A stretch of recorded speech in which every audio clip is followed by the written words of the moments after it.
Bonjour Madame Hoffmann, bienvenue sur le plateau de Cimodec TV Bonjour Michel.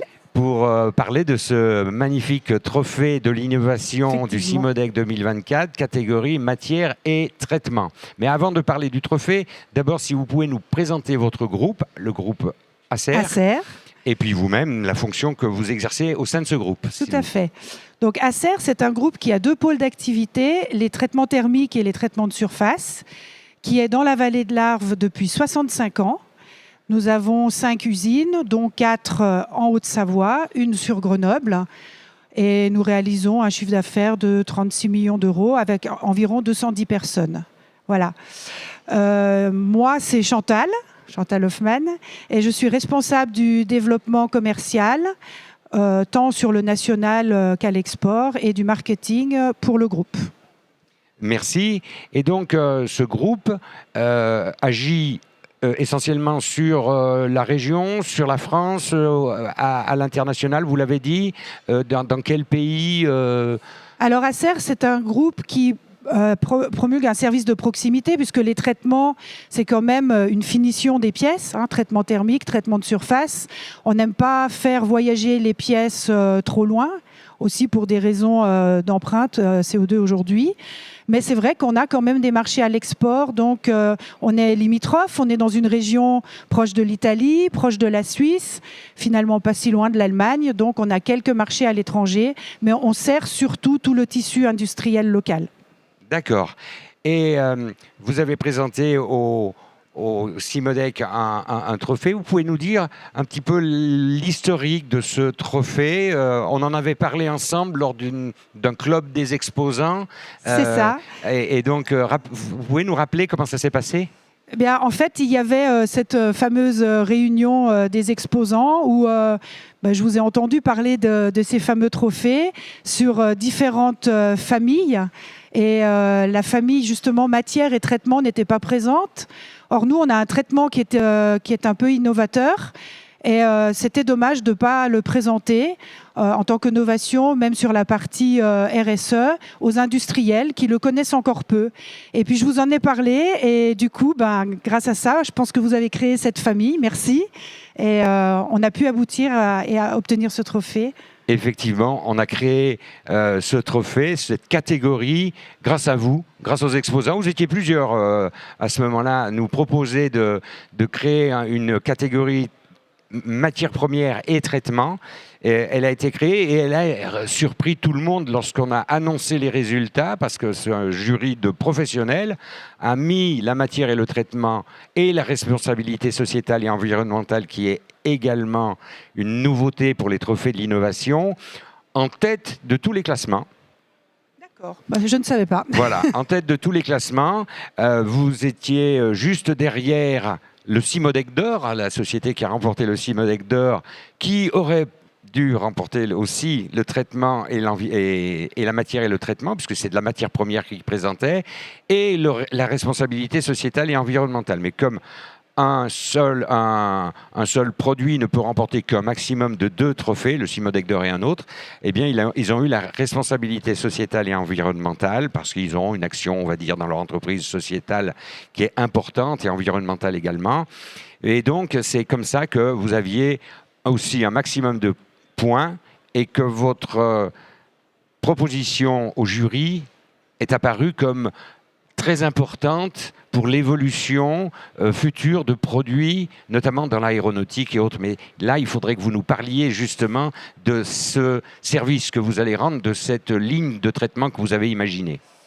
Alors, c'est effectivement un produit qu'on a développé avec un formulateur qu'on a mis en ligne depuis maintenant 1 an et demi et qui est destiné essentiellement au marché aéronautique et automobile. Il va vraiment apporter un plus au niveau environnemental, puisqu'il est activé dans des bains sans cyanure. Alors, c'est de l'étain zinc. L'étain, alors c'est un codépôt, ce n'est pas une couche d'étain puis une couche de zinc, c'est vraiment un codépôt. L'étain, on sait tous qu'il est conducteur. Donc, sur certaines applications, il peut remplacer l'argenture. Il est donc plus économique.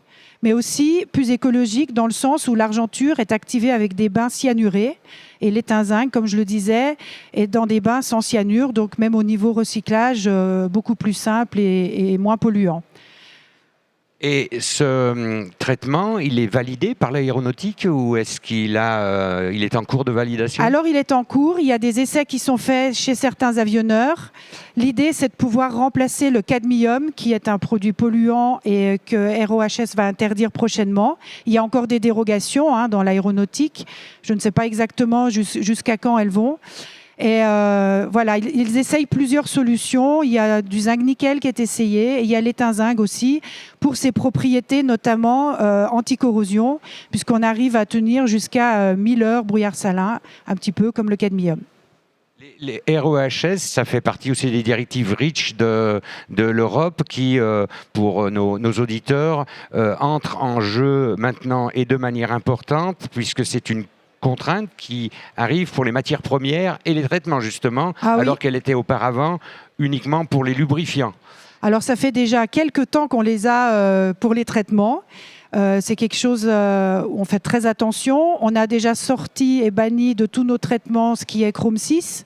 On avait pas mal de finitions qui étaient au chrome 6, on est passé au chrome 3. Donc on essaye, dans la mesure du possible, de remplacer les produits historiques existants par des nouveaux produits moins polluants. Donc vous apportez aux décolleteurs de la vallée de l'Arve, puisque vous êtes très présent. Ici, c'est votre région d'origine. Vous leur apportez des solutions pour changer, éventuellement évoluer dans leur métier, évoluer. On va avoir cet après-midi une conférence sur les opportunités de l'aéronautique offertes aux décolleteurs qui ont effectivement à choisir beaucoup d'opportunités en ce moment. Donc, vous leur apportez cela. Et quand est-ce qu'on saura si ce traitement est validé par l'aéronautique? Ça sera dans l'année ou plus tard? J'ai pas ma boule de cristal, donc je ne peux pas vous dire. Mais effectivement, c'est aux avionneurs, aux gens comme Safran, Zodiac, Thales, de faire les essais, de valider, parce que ça ne passera que par eux. D'accord. Donc, on va suivre cette actualité avec beaucoup d'attention. Le traitement, il est appliqué à quel endroit? C'est-à-dire que vous avez une ligne de traitement qui est en place. On a une ligne, effectivement, avec les bains activés sur ce traitement. Aujourd'hui, on a cette ligne que pour des traitements en vrac et autonomes. On a eu déjà beaucoup de demandes sur d'autres procédés, attaches, pièces protégées. Donc, il faut voir, selon la demande du marché, comment on fait évoluer cette ligne. Alors, sur le CIMODEC, vous avez déjà rencontré du monde, vous avez votre trophée qui est sur votre stand. Est-ce que ça vous a apporté quelque chose?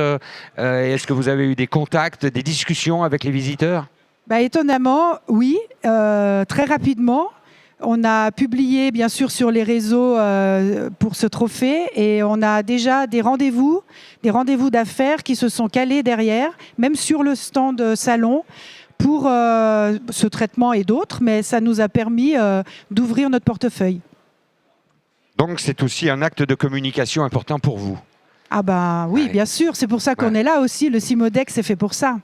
Et comment vous le ressentez depuis le début, depuis lundi? Vous avez eu beaucoup de contacts, beaucoup de visites? Beaucoup hier. Les 2 premiers jours étaient un peu plus calmes, c'est normal, il faut se mettre en phase. Je pense que hier et aujourd'hui, ce sont les jours clés. Mais on a beaucoup de visites, oui, on est bien occupés. Très bien. Écoutez, je vais vous remercier de cet entretien. Vous souhaitez un bon salon, une bonne continuation. Merci. Et puis, nous allons passer vous voir pour apprécier avec d'autres journalistes la réalité de ce traitement. Avec plaisir, pour le verre de l'amitié. Merci beaucoup. À bientôt et bonne journée. Au revoir.